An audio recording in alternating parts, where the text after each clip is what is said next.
بسم اللہ الرحمن الرحیم۔ السلام علیکم ورحمۃ اللہ وبرکاتہ۔ دوستو، آج ہم آپ کو اس ویڈیو میں بتائیں گے کہ صبح نماز کے بعد سونے کے کیا نقصانات ہیں۔ پانچوں نمازوں میں سے سب سے اہم نماز فجر ہے، جسے ادا کرتے ہی ایک مسلمان اپنے دن کا آغاز کرتا ہے۔ جیسا کہ ہمارے رہبر اعظم حضرت محمد صلی اللہ علیہ وآلہ وسلم کا فرمان ہے، عشاء اور فجر کی نماز منافقین پر سب سے زیادہ بھاری ہوتی ہے، اور فجر کی باجماعت نماز ایک مسلمان کی صداقت اور اس کا ایمان پرکھنے کی کسوٹی ہے۔ عبداللہ بن عمر رضی اللہ تعالیٰ عنہ فرماتے ہیں، ہم اگر فجر اور عشاء کی نماز میں کسی آدمی کو نہ پاتے تو اس کے بارے میں اچھا گمان نہیں رکھتے تھے۔ کچھ لوگ فجر کی نماز پڑھتے ہی نہیں، کیونکہ فجر کے وقت آدمی کے اندر بہت زیادہ غفلت ہوتی ہے۔ آدمی گہری نیند میں ہوتا ہے، اٹھنا مشکل ہوتا ہے۔ شیطان پورا زور لگا دیتا ہے کہ آدمی نماز نہ پڑھے۔ نماز پڑھنے کے بعد اکثر لوگ سو جاتے ہیں، جبکہ نماز کے بعد فوراً سو جانا نقصان دہ ہے۔ صبح فجر کے بعد سورج نکلنے تک ایک ایسا وقت ہوتا ہے جس میں اللہ تعالیٰ نے برکت ڈال دی ہے۔ صبح فجر کی نماز کے بعد فوراً سونے کا پہلا نقصان یہ ہے کہ انسان کے رزق سے برکت ختم ہو جاتی ہے۔ جو لوگ صبح فجر کی نماز کے فوراً بعد نہیں سوتے، اللہ تعالیٰ ان کے رزق میں برکت ڈال دیتا ہے۔ نماز فجر کے بعد بلا حاجت شدیدہ سونا سخت مکروہ اور ناپسندیدہ ہے، کیونکہ رزق کی تقسیم کا وقت ہے۔ متعدد روایات میں ہے کہ اللہ تبارک و تعالیٰ صبح صادق سے لے کر طلوع آفتاب تک مخلوق کے لیے رزق تقسیم کرتے ہیں، یعنی جو لوگ اس پورے وقت میں غافل رہتے ہیں وہ رزق کی برکات سے محروم رہتے ہیں۔ نبی کریم صلی اللہ علیہ وآلہ وسلم اور صحابہ کرام کا طریقہ کار یہ تھا کہ جب فجر کی نماز پڑھ لیتے تو سورج طلوع ہونے تک اپنی نماز کی جگہ ہی میں بیٹھے رہتے تھے اور ذکر و اذکار میں مشغول رہتے تھے۔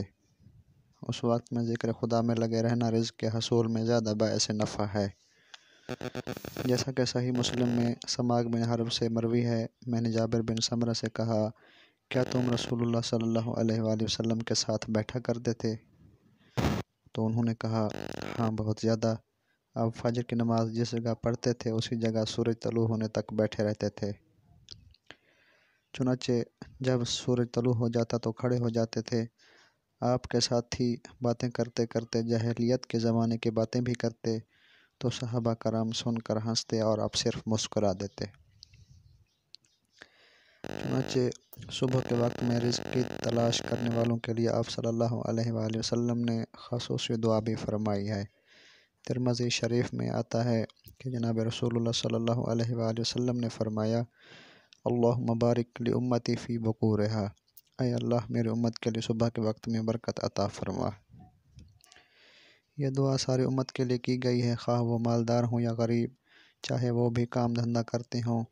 الغرض صبح کے وقت میں بڑی برکت ہے، مگر آج کل لوگوں میں اس وقت کی برکت کے حصول کی جستجو ہی نہیں رہی، جس کے بارے میں جناب رسول خدا صلی اللہ علیہ وآلہ وسلم نے دعا فرمائی ہے کہ اس وقت میں کوشش کرنے والوں کو برکت نصیب ہوتی ہے۔ جیسا کہ صخر الغامدی رضی اللہ تعالیٰ عنہ کی حدیث میں ہے کہ آپ صلی اللہ علیہ وآلہ وسلم نے فرمایا، یا اللہ میری امت کے لیے صبح کے وقت میں برکت ڈال دے۔ راوی کہتے ہیں کہ جب کبھی آپ صلی اللہ علیہ وآلہ وسلم نے چھوٹا بڑا لشکر ارسال کرنا ہوتا تو صبح کے وقت ہی بھیجتے تھے، اور صخر تاجر صحابی تھے۔ آپ اپنے تجارتی قافلے کو صبح کے وقت بھیجا کرتے تھے تو آپ کو خوب مال و دولت نصیب ہوا۔ حضرت ابو وائل رضی اللہ تعالیٰ عنہ فرماتے ہیں کہ ہم صبح کی نماز پڑھنے کے بعد حضرت عبداللہ بن مسعود رضی اللہ تعالیٰ عنہ کی طرف گئے اور دروازے پر سلام کیا تو انہوں نے ہمیں اجازت دے دی، مگر ہم تھوڑی دیر دروازے کے ساتھ ٹھہرے رہے تو ایک باندی آئی اور اس نے کہا کہ تم اندر کیوں نہیں داخل ہو رہے ہو؟ تو پھر ہم اندر داخل ہوئے۔ حضرت عبداللہ رضی اللہ تعالیٰ عنہ بیٹھے تسبیح پڑھ رہے ہیں۔ انہوں نے فرمایا کہ تمہیں کس چیز نے اندر داخل ہونے سے روکا ہے جبکہ تمہیں اجازت دے دی گئی تھی؟ تو ہم نے کہا کہ کوئی بات نہیں سوائے اس کے کہ ہم نے خیال کیا کہ اگر گھر والوں میں سے کوئی سو رہا ہو۔ عبداللہ رضی اللہ تعالیٰ عنہ فرمایا، تم نے ام عبد کے گھر والوں کے بارے میں غفلت کا گمان کیا ہے؟ راوی نے کہا کہ پھر حضرت عبداللہ نے تسبیح پڑھنی شروع کر دی، یہاں تک کہ پھر خیال ہوا کہ سورج نکل گیا ہے۔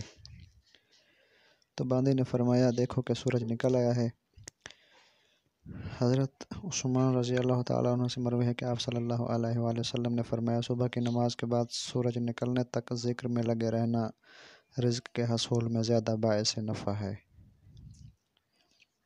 اس بات سے کہ طلب رزق میں دنیا کے کونے کونے میں پھرتا رہے۔ جناب سیدہ فاطمہ سلام اللہ علیہ بیان کہ نبی کریم صلی اللہ علیہ وآلہ وسلم نے فرمایا کہ صبح کے وقت سونا نہیں چاہیے، کیونکہ وہ وقت ہوتا ہے جب خدا کی طرف سے رزق تقسیم ہو رہا ہوتا ہے، اور غفلت شعار لوگوں کی اختیار نہ کرو۔ اللہ تعالیٰ طلوع فجر سے طلوع آفتاب تک لوگوں کا رزق تقسیم کرتے ہیں۔ حضرت انس رضی اللہ تعالیٰ عنہ فرماتے ہیں تلاش رزق کی خاطر نماز فجر سے طلوع آفتاب تک مت سویا کرو۔ حضرت انس سے اس کی وضاحت طلب کی گئی تو فرمایا کہ اس وقت 70 مرتبہ تسبیح تکبیر اور استغفار کرنے سے روزی میں برکت ہوتی ہے۔ دوسرا نقصان یہ ہے کہ جو انسان فجر کی نماز کے بعد فوراً سو جاتا ہے تو اس کا دماغ کمزور ہو جاتا ہے۔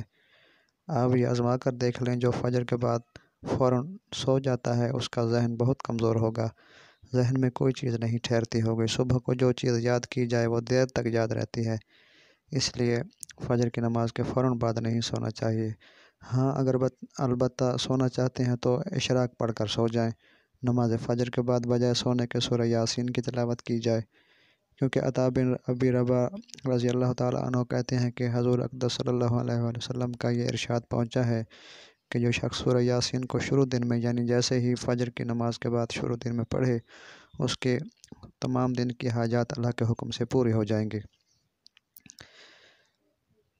حضرت ابو ہریرہ رضی اللہ تعالیٰ عنہ سے روایت ہے کہ حضور اقدس صلی اللہ علیہ وآلہ وسلم نے فرمایا اللہ تعالیٰ نے زمین اور آسمان کی تخلیق سے 1000 سال پہلے سورہ طٰہٰ اور سورہ یاسین کی تلاوت فرمائی۔ جب فرشتوں نے سنا تو کہنے لگے خوشی اس امت کے لیے جن پر یہ صورت نازل ہوں گی، سعادت مند ہیں وہ سینے جو ان صورتوں کو محفوظ کریں گے، اور سعادت مند ہیں وہ زبانیں جو ان صورتوں کی تلاوت کریں گی۔ انسان کے لیے بہتر یہی کہ اس وقت کو دنیاوی یا اخروی فائدے کے لیے استعمال کرے، اور اگر اپنے کام کاج میں بھرپور توجہ حاصل کرنے کے لیے کوئی علام کر لے تو اس میں کوئی حرج نہیں ہے۔